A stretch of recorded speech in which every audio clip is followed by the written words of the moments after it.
فاسألوا أهل الذكر إن كنتم لا تعلمون.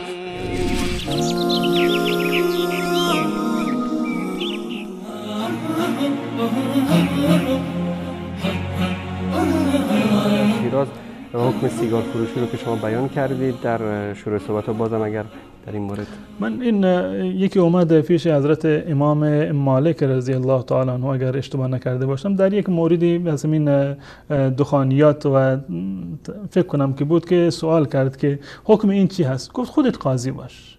من از شما میپرسم که آیا سیگار جز طیبات هست یا جز خبائث هست؟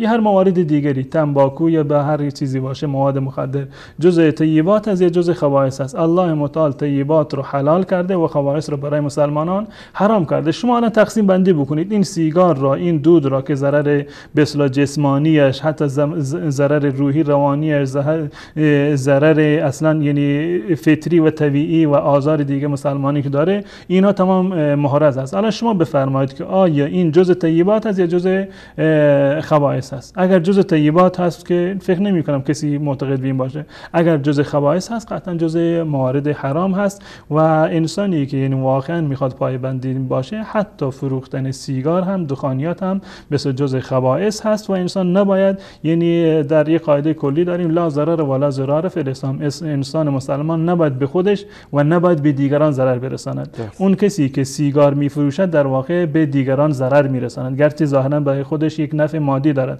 اما ضرر به دیگران هست قطعا. و اون کسی که سیگار رو هم مصرف میکند، دود میکند، ضرر به خود هست. در اسلام یعنی خود آزاری و ضرر رساندن به خود هم حرام هست و به دیگران هم حرام است. بنابر این قاعده کلی و بنابر این که اسلام یعنی خبائث رو حرام کرده، قطعا سیگار هم جز خبائث هست و جز اشیاء مضر هست که حتی خرید و فروشش و حتی استفاده از اون و در واقع دود کردنش هم جایز نیست.